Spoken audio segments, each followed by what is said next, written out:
जय हिंद साथियों, स्वागत है एक बार फिर से आप सभी का शिक्षा संकल्प के इस ऑनलाइन यूट्यूब प्लेटफॉर्म पर। कैसे हैं आप सभी दोस्त? आशा करते हैं कि आप लोग बहुत ही अच्छे होंगे, स्वस्थ होंगे। आप सभी जानते हैं डेली रात को 8:30 बजे सामान्य हिंदी की स्पेशल क्लास होती है, जो कि बीएड एंट्रेंस एग्जाम 2026 के लिए महत्वपूर्ण है। आप किसी भी स्टेट से हैं, उस स्टेट की बीएड प्रवेश परीक्षा की तैयारी कर रहे हैं, डेली रात को 8:30 बजे इस क्लास को करना बिल्कुल मत भूलिएगा। यहाँ पर दोस्तों सेलेक्टेड क्वेश्चन से ही कवर किए जा रहे हैं। पिछले वर्ष का आप लोग पेपर देखेंगे उठाकर तो पाएंगे इसी पैटर्न पर बिल्कुल सवाल पूछे गए हैं। ठीक है, तो आइए शुरुआत करते हैं और बहुत ही जल्द आपको चैनल पर देखने को मिलेगा पिछले साल का प्रश्न पत्र, यानी जो भी क्वेश्चन पिछले वर्षों में पूछे जा चुके हैं हिंदी सेगमेंट में, वे सारे क्वेश्चन यहाँ पर करवाए जाएंगे।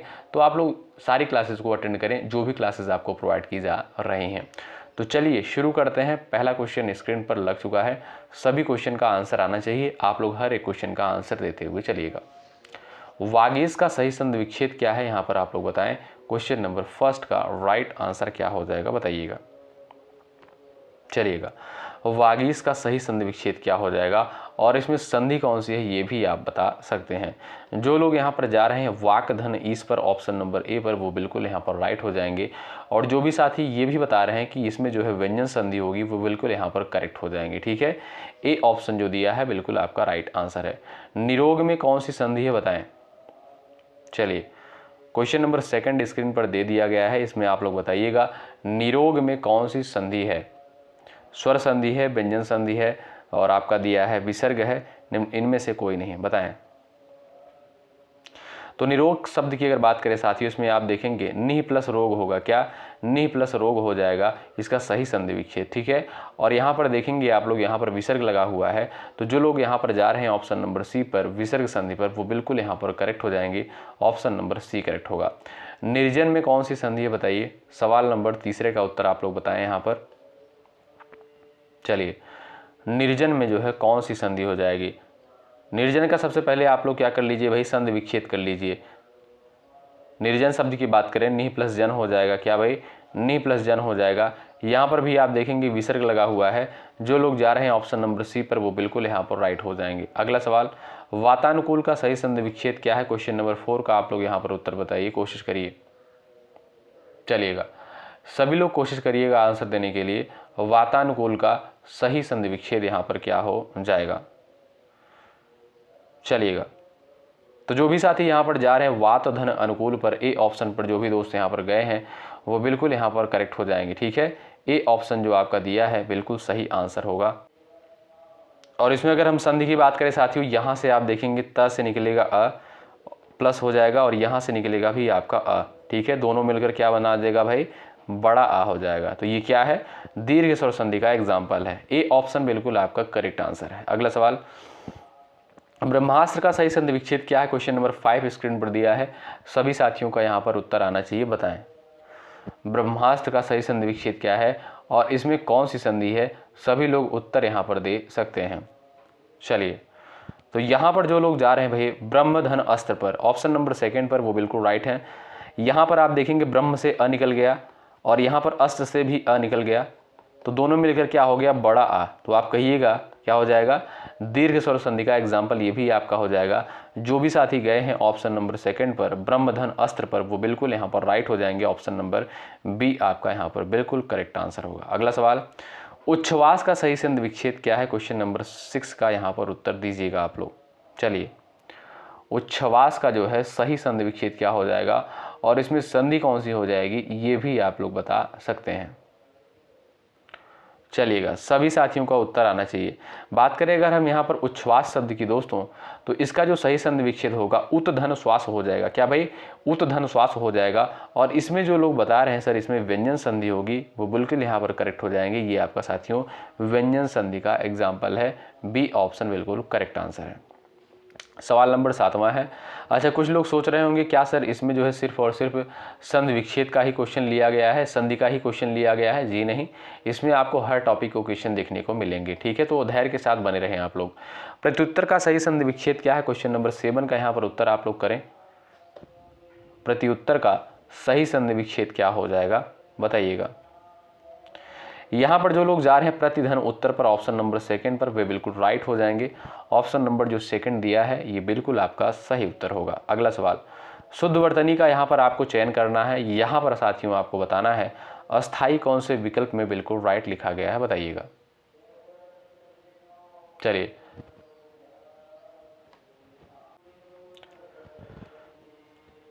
चलिएगा सभी दोस्त यहाँ पर उत्तर देने का प्रयास करें, सही आंसर क्या हो जाएगा। अस्थाई का मतलब दोस्तों आप जानते होंगे, अस्थाई का मतलब स्थिर रहने वाला, ठीक है।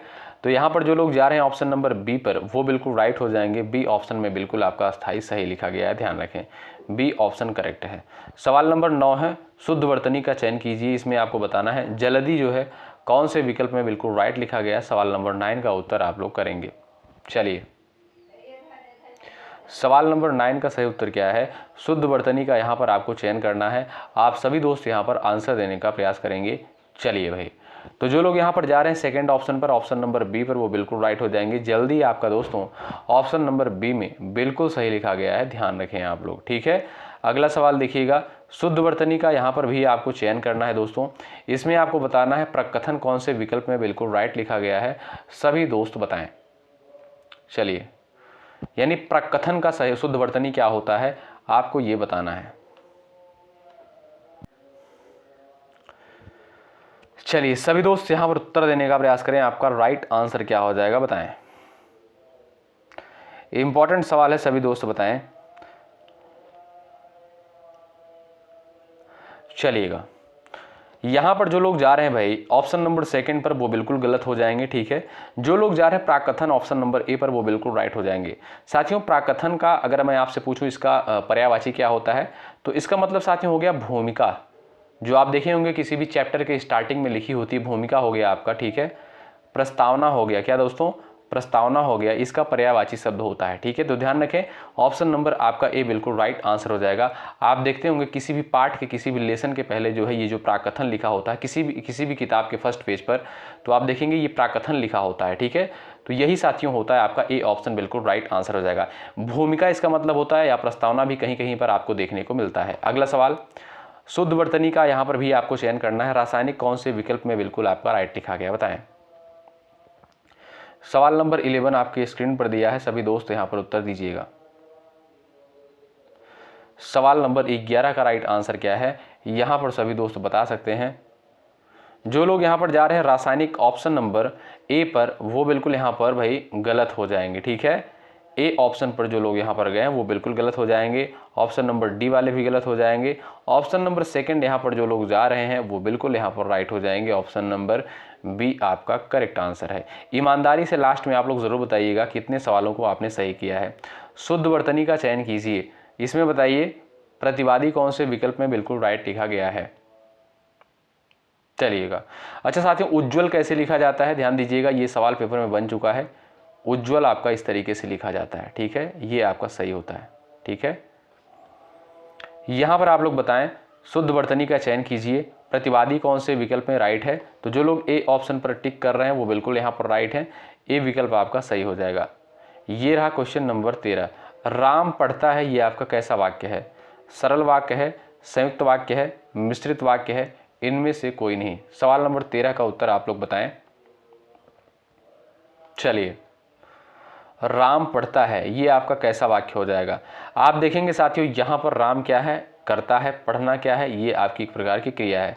तो एक करता है प्लस एक क्रिया है, तो ये क्या हो जाएगा दोस्तों, ये आपका एक सरल वाक्य का एग्जाम्पल है। जो लोग यहाँ पर ए विकल्प पर जा रहे हैं वे बिल्कुल यहाँ पर राइट हो जाएंगे। जैसे मोहन खेलता है, तो ये क्या दोस्तों, ये भी आपका एक सरल वाक्य है। अगला सवाल, उसने परिश्रम तो बहुत किया किंतु सफलता नहीं मिली, ये बताइए कैसा वाक्य है। उसने परिश्रम तो बहुत किया किंतु सफलता नहीं मिली, ये आपका कैसा वाक्य हो जाएगा।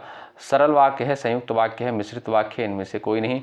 जो लोग यहाँ पर जा रहे हैं ऑप्शन नंबर बी पर, वो बिल्कुल यहाँ पर राइट हो जाएंगे, ठीक है। क्योंकि साथियों किंतु क्या है, ये आपका एक संयोजक शब्द है, यानी ये क्या है, ये आपका एक संयोजक शब्द के अंतर्गत आता है, यानी दो उपवाक्यों को जोड़ने का कार्य यहाँ पर कर रहा है। तो आप कहेंगे ये आपका संयुक्त वाक्य के अंतर्गत आएगा। बी ऑप्शन वाले दोस्त यहाँ पर बिल्कुल राइट हो जाएंगे। अगला सवाल, यदि सही दिशा में परिश्रम करोगे तो अवश्य सफल हो जाओगे। सवाल नंबर 15 का उत्तर आप लोग यहां पर बताइएगा। चलिएगा, यहां पर आपका सही आंसर क्या हो जाएगा, सभी दोस्त बताएं।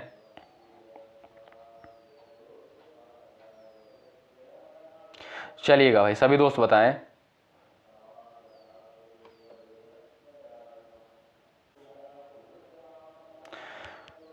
तो यहाँ पर आप लोग आंसर दे सकते हो, सही आंसर आपका क्या हो जाएगा।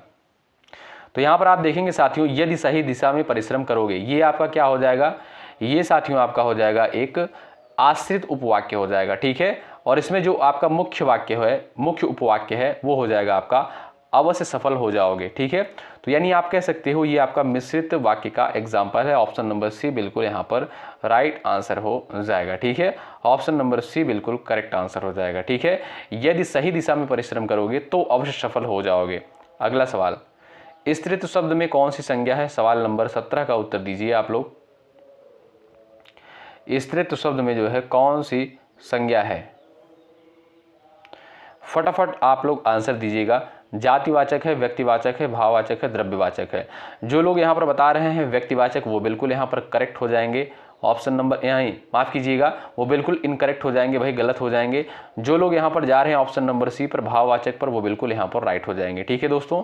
स्त्रीत्व क्या है? ये आपकी एक भाववाचक संज्ञा का एग्जाम्पल है। और अगर मैं आपसे पूछूँ ईमानदारी क्या है, ईमानदारी क्या है, ये भी आपकी भाववाचक संज्ञा है। बचपन क्या है, ये भी आपका क्या है भाई, भाववाचक संज्ञा है। बुढ़ापा क्या है भाई, बुढ़ापा क्या है, ये भी आपका क्या है, ये भी आपका जो है भाववाचक संज्ञा के अंतर्गत आएगा। सवाल नंबर अगला, भारतीय शब्द का बहुवचन क्या है बताइए। सवाल नंबर आपके सामने 18 दिया है, सभी दोस्त उत्तर बताएं। भारतीय का यहाँ पर बहुवचन क्या हो जाएगा? सही आंसर बताएं। यहाँ पर आपका राइट आंसर क्या है, क्वेश्चन नंबर 18 का उत्तर बताएं। तो भारतीय शब्द का आप बहुवचन देखेंगे साथियों, यहाँ पर जो लोग बता रहे हैं भारतीयों, ए ऑप्शन पर जा रहे हैं, वो बिल्कुल यहाँ पर करेक्ट हो जाएंगे। अगला सवाल, सूर्य शब्द का स्त्रीलिंग क्या होता है बताइए। सवाल नंबर 19 का उत्तर बताइएगा। भाई ईमानदारी के साथ लास्ट में आप लोग सही बताइएगा ज़रूर कि आपने कितने सवालों को बिल्कुल यहाँ पर राइट किया है। साथियों क्वेश्चन का लेवल ऐसे ही होता है। हाँ, थोड़े बहुत क्वेश्चन आपको देखने को मिलेंगे, 2 से 4 क्वेश्चन जो पूछे जाते हैं थोड़ा सा इधर उधर से, थोड़ा सा कठिन स्तर के पूछे जाते हैं, बल्कि सभी सवाल जो है सामान्य स्तर के ही होते हैं। घबराने की आपकी आवश्यकता नहीं है। जो भी लेवल पेपर में आएगा वो सारे लेवल यहाँ पर करवाए जाएंगे। अभी शुरुआत है, धीरे धीरे इसका लेवल जो है थोड़ा सा और बढ़ाया जाएगा। बिल्कुल पेपर पैटर्न के आधार पर यहाँ पर चीज़ों को आपको दिया जाएगा। बिल्कुल परेशान होने की आपको आवश्यकता नहीं है। सवाल नंबर 19 का आंसर बताएं। तो यहां पर बात करें साथियों, सूर्य शब्द का जो स्त्रीलिंग होता है वो होता है आपका सूर्या। यहां पर जो लोग जा रहे हैं बी ऑप्शन पर, वो बिल्कुल यहां पर करेक्ट होंगे। अगला सवाल, बुढ़ापा भी एक प्रकार का अभिशाप है। बुढ़ापा शब्द में जो है कौन सी संज्ञा है बताइए। अभी थोड़ी देर पहले हमने आपको बताया, ये क्वेश्चन आपको रट गया होगा, ठीक है। तो सवाल नंबर 20 का राइट आंसर क्या है? बुढ़ापा क्या है दोस्तों? ये आपका जो है भाववाचक संज्ञा के अंतर्गत आएगा। ईमानदारी क्या है, मिठास क्या है, ये सभी आपके जो है भाववाचक के अंतर्गत आएंगे। भाववाचक संज्ञाएं वे संज्ञाएं होती हैं जिन्हें हम छू नहीं सकते हैं, जिन्हें हम प्लेट में परोस नहीं सकते हैं, जिन्हें हम सिर्फ और सिर्फ महसूस कर सकते हैं। ये आपकी क्या होती है? भाववाचक संज्ञाएं होती हैं। आशा करता हूँ समझ गए होंगे। वृक्ष से क्या गिरते हैं? पत्ते गिरते हैं। बताइए इस वाक्य में जो है से किस कारक का चिन्ह है बताइएगा। कर्म है, करण है, अपादान है और आपका दिया है अधिकरण। सभी दोस्त आंसर छापिएगा फटाफट यहाँ पर। सवाल नंबर 21 का राइट आंसर क्या हो जाएगा आप लोग बताएं। वृक्ष से जो है क्या गिरते हैं भाई? पत्ते गिरते हैं। तो आप देखेंगे यहाँ पर जो लोग जा रहे हैं करण कारक पर, करण का कारक चिन्ह क्या होता है दोस्तों? से होता है, ठीक है। कर्म का क्या होता है? को होता है। अपादान का क्या होता है? इसका भी से होता है। अब आप लोग कंफ्यूज हो गए होंगे, यहाँ पर भी से होता है, कर्ण का भी, अपादान का भी से होता है और यहाँ पर से आ रहा है। अधिकरण का क्या होता है? में होता है, पर होता है। तो यहाँ पर आपका कौन सा कारक हो जाएगा? जो लोग कर्ण पर जा रहे हैं वो बिल्कुल गलत हो जाएंगे, जो लोग अपादान पर जा रहे हैं वो बिल्कुल राइट हो जाएंगे। क्यों? क्योंकि वृक्ष से पत्ते गिरते हैं। से का यहाँ पर तात्पर्य ये है साथियों कि वृक्ष से जो है पत्ता अलग हो रहा है, और जहाँ पर अलग होने का भाव उत्पन्न हो वहाँ पर आपका अपादान कारक हो जाएगा, ठीक है। तो ध्यान रखें, आपका जो सी विकल्प दिया है ये बिल्कुल आपका सही आंसर है। अगला सवाल, वृक्ष पर जो है पक्षी बैठे हैं, इस वाक्य में पर कौन सा कारक है बताएं। सवाल नंबर 22 आपकी स्क्रीन पर है, सभी का उत्तर आना चाहिए। वृक्ष पर जो है क्या बैठे हैं भाई? पक्षी बैठे हैं। कर्म का कारक चिन्ह क्या होता है? कर्ता ने कर्म को। संप्रदान का क्या होता है? के लिए होता है, ठीक है। अपादान क्या क्या होता है भाई, से, अलग, ठीक है।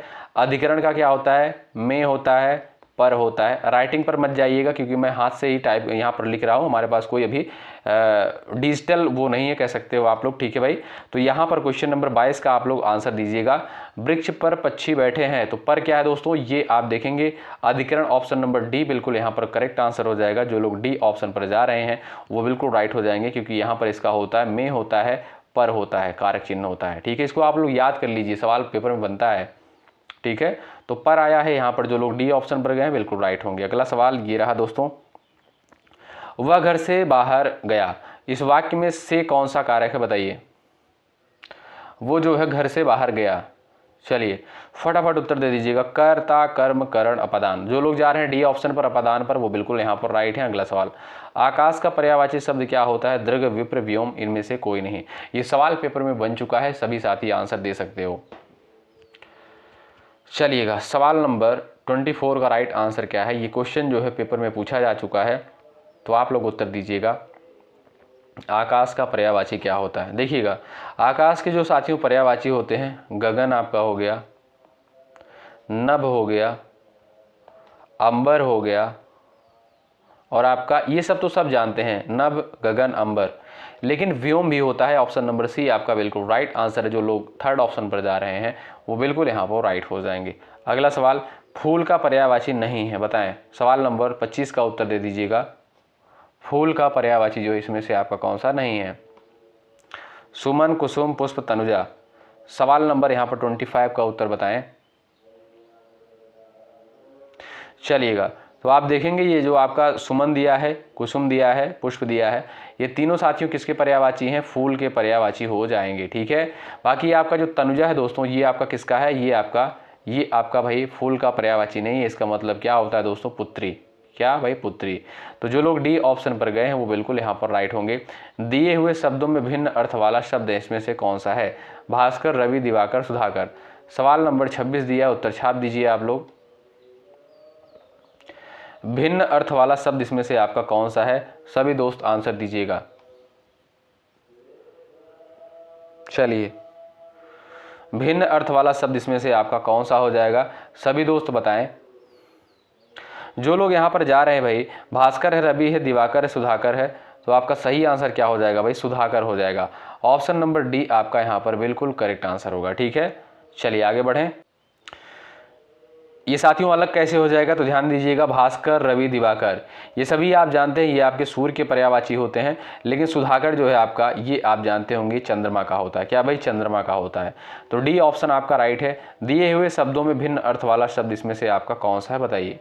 सवाल नंबर 27 का उत्तर दे दीजिएगा। उषा है, दिन है, प्रभात है, सवेरा है। क्वेश्चन नंबर 27 का उत्तर छाप दीजिए आप लोग फटाफट, और लाइक की संख्या बढ़ाते हुए चले। बहुत मेहनत के साथ इस कंटेंट को तैयार किया जाता है, और आप जानते हैं शिक्षा संकल्प के इस ऑनलाइन यूट्यूब प्लेटफॉर्म के माध्यम से बिल्कुल फ्री में आपको कंटेंट दिया जा रहा है। आपका कर्तव्य बनता है सेशन को ज़्यादा से ज़्यादा लाइक करें, शेयर करें अपने सभी साथियों के पास।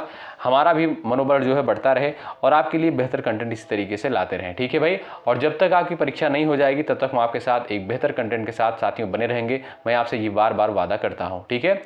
तो एक बार सभी लोग सेशन को लाइक कर दीजिएगा, जो भी लोग चैनल पर नए हैं सब्सक्राइब जरूर कर लीजिएगा आप लोग भाई, ठीक है। चलिए, सवाल नंबर 27 का उत्तर बताएं। तो यहाँ पर भिन्न अर्थ वाला क्या हो जाएगा, उषा, प्रभात, सवेरा, ठीक है। ये क्या है भाई, इसका मतलब उषा यानी भोर, प्रभात वो भी सवेरा, सुबह का दिन होता है, सवेरा सुबह का दिन, ठीक है। यहाँ पर जो लोग जा रहे हैं ऑप्शन नंबर सेकंड पर, ऑप्शन नंबर बी पर, ये बिल्कुल राइट हो जाएंगे। Option number b correct answer हो जाएगा, ठीक है। ये आपका भिन्न अर्थ वाला शब्द है, बाकी आपके तीनों जो है एक ही अर्थ निकल रहे हैं। अगला सवाल, उत्तम का विलोम क्या है बताएं। सवाल नंबर 28 का उत्तर छाप दीजिएगा। उत्तम का विलोम शब्द क्या हो जाएगा बताएं। यहाँ पर आपका सही उत्तर छापिएगा आप लोग, इसका आंसर क्या हो जाएगा। तो देखिएगा साथियों, उत्तम का अर्थ क्या हो जाएगा, उत्तम का अर्थ होता है जो अच्छा हो। क्या भाई, जो अच्छा हो, ठीक है।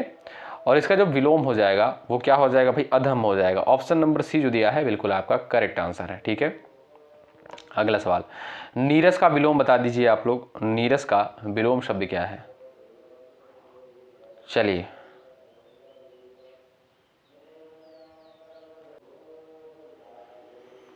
चलिए उत्तर दीजिएगा फटाफट आप लोग यहाँ पर इस क्वेश्चन का। यहाँ पर जो लोग जा रहे हैं ऑप्शन नंबर सेकंड पर, सरस पर, वो बिल्कुल राइट है, ऑप्शन नंबर बी करेक्ट हो जाएगा आपका साथियों। अगला सवाल ये देखिएगा, मुख्य का विलोम शब्द बताइए आप लोग। चलिए, मुख्य का विलोम शब्द क्या हो जाएगा, सभी दोस्त यहाँ पर उत्तर दे दीजिएगा।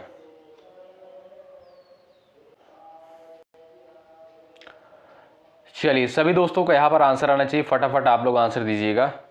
लास्ट में ईमानदारी के साथ बताइएगा आपने कितने सवालों को सही किया है। तो देखिएगा, मुख्य का जो विलोम शब्द होता है दोस्तों, वो हो जाएगा आपका भाई यहाँ पर, जो लोग जा रहे हैं विमुख पर, वो बिल्कुल गलत हो जाएंगे। ऑप्शन नंबर सी वाले दोस्त यहाँ पर बिल्कुल राइट है, ऑप्शन नंबर सी आपका बिल्कुल यहाँ पर करेक्ट आंसर हो जाएगा। ठीक है, अगला सवाल ये रहा, महान का विलोम शब्द क्या है बताइएगा। महान का विलोम शब्द क्या हो जाएगा, सभी दोस्त आंसर दीजिएगा। चलिए, तो आप देखेंगे साथियों, जो महान का अर्थ क्या होता है, महान का यानी बहुत बड़ा, जो श्रेष्ठ होता हो। ठीक है, और यहाँ पर इसका जो विलोम हो जाएगा क्षुद्र हो जाएगा, क्योंकि क्षुद्र का अर्थ होता है जो छोटा हो, तुच्छ हो, नीच हो, वो आपका छिद्र कहलाता है। डी ऑप्शन आपका यहाँ पर बिल्कुल करेक्ट आंसर है। अगला सवाल ये रहा, अनुमति, किसी कार्य की आज्ञा देना। अनुमति का आपको अर्थ बताना है, किसी कार्य की आज्ञा देना, किसी कार्य के लिए निर्देश देना, किसी कार्य के लिए आदेश देना, किसी कार्य के लिए सहमति देना। सवाल नंबर 32 का आप लोग यहाँ पर आंसर बताएं। अनुमति का सही अर्थ क्या हो जाएगा, यहाँ पर सभी का आंसर आना चाहिए। सवाल नंबर आपके सामने यहाँ पर दिया गया है साथियों, फटाफट आप लोग यहाँ पर आंसर देने का प्रयास करिएगा। चलिए, तो जो लोग यहाँ पर जा रहे हैं भाई ऑप्शन नंबर डी पर, वो बिल्कुल यहाँ पर राइट हो जाएंगे। किसी कार्य के लिए जो है सहमति देना, ये क्या है, किसी कार्य के लिए जो है सहमति देना, ये आपका अनुमति कहलाता है। आपका जो डी ऑप्शन दिया है ये बिल्कुल आपका सही आंसर होगा। अगला सवाल देखें, अन्योन्याश्रित, इसका अर्थ बताएं। किसी पर आश्रित होना, किसी पर आश्रित ना होना, एक दूसरे पर आश्रित होना, किसी को आश्रित बना देना। चलिए, क्वेश्चन नंबर यहाँ पर 33 दिया है, इसका उत्तर आप करेंगे, फटाफट आंसर देने का प्रयास करेंगे।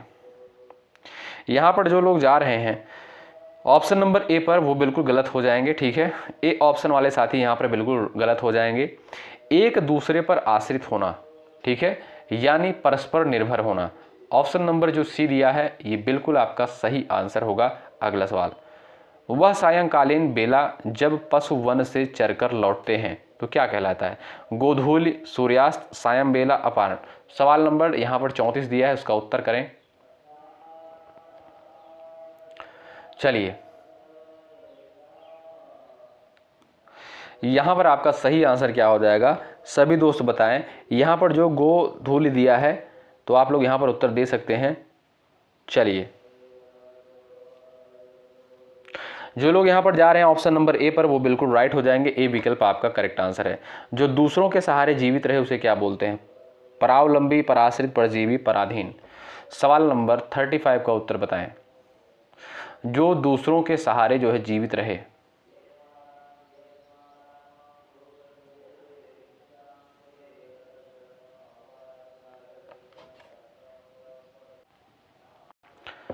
छाप दीजिएगा यहाँ पर, फटाफट आप लोग आंसर सही उत्तर दीजिएगा।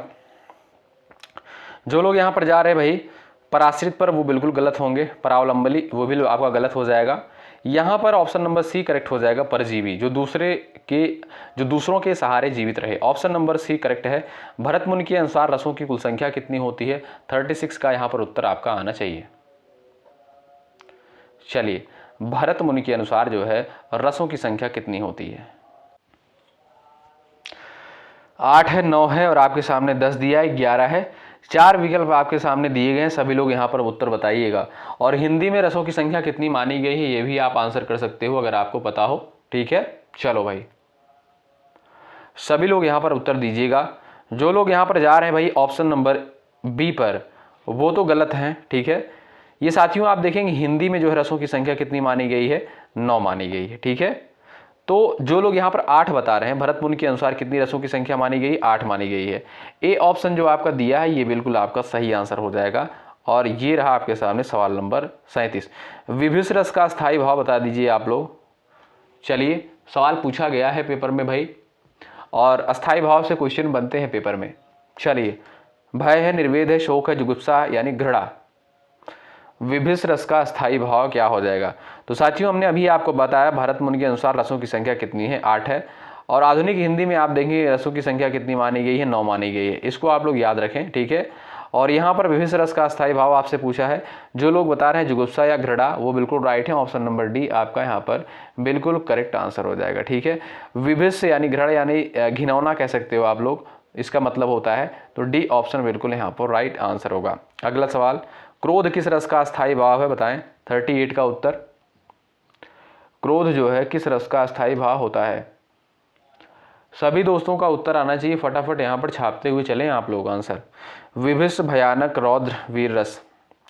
वीर रस की बात करें, इसका जो अस्थायी भाव होता है आप जानते होंगे भाई, उत्साह होता है। नहीं जानते हैं तो जान लीजिए, उत्साह होता है। भयानक का भय होता है। और विभिन्न रस का क्या होता है, जुगुप्सा होता है, जुगुप्सा। और रौद्र रस यहाँ पर आपका सी ऑप्शन बिल्कुल राइट आंसर हो जाएगा।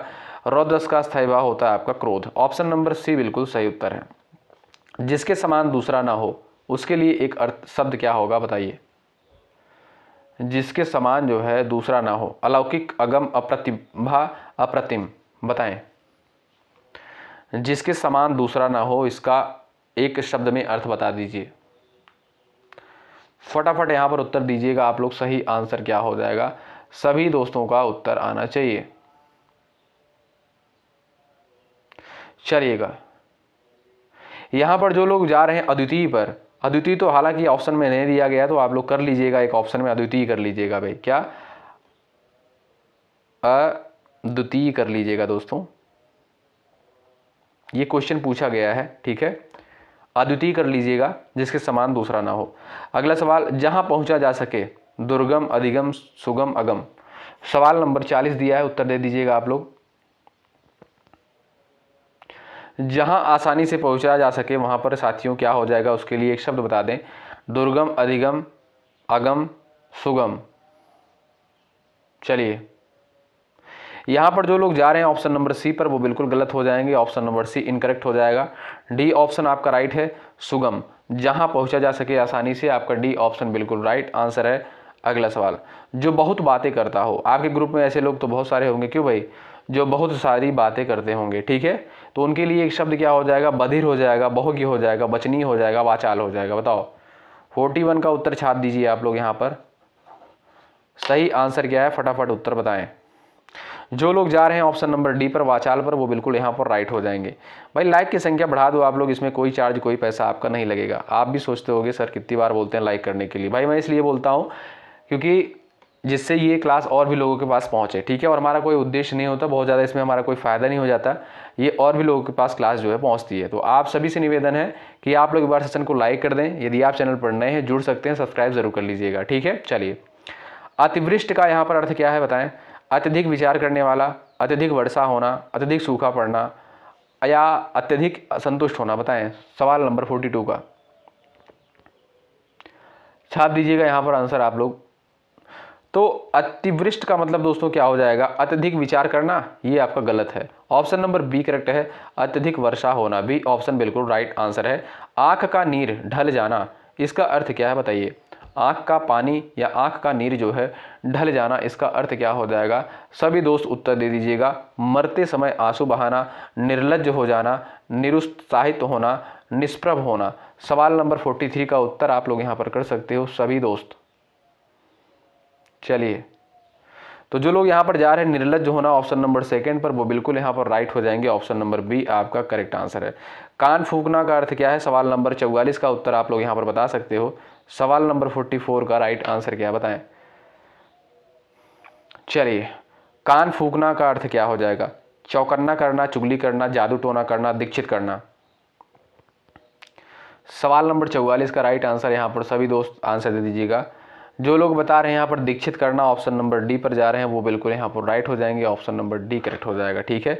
या कहीं कहीं पर आपको यहाँ पर ऑप्शन में देखने को मिल जाएगा मंत्र फूंकना, क्या, मंत्र फूंकना, ये भी आपका सही हो जाएगा, ठीक है।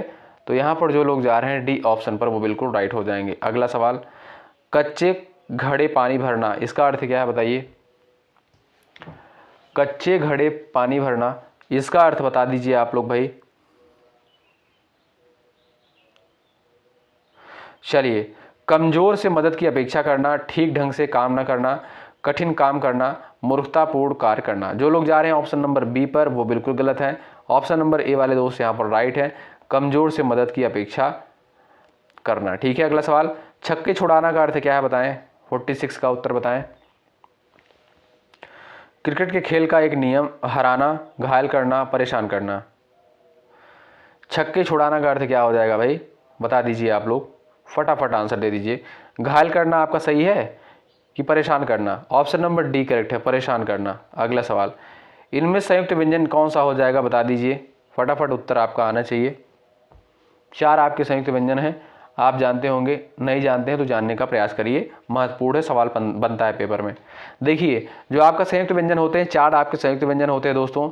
आपका छ होता है जिसका निर्माण होता है क, हलंत प्लस स से इसका निर्माण हुआ है। ठीक है, उसके बाद आपका आता है त्र, इसका निर्माण होता है त, हलंत प्लस र से इसका निर्माण होता है। ठीक है, 2 ये आपके हो गए। उसके बाद जगह नहीं है, दूसरी जगह लिखते हैं। देखिए, छत्र हो गया, उसके बाद ज्ञ हो गया, इसका निर्माण किससे होता है, ज हलंत प्लस ईय से इसका निर्माण होता है।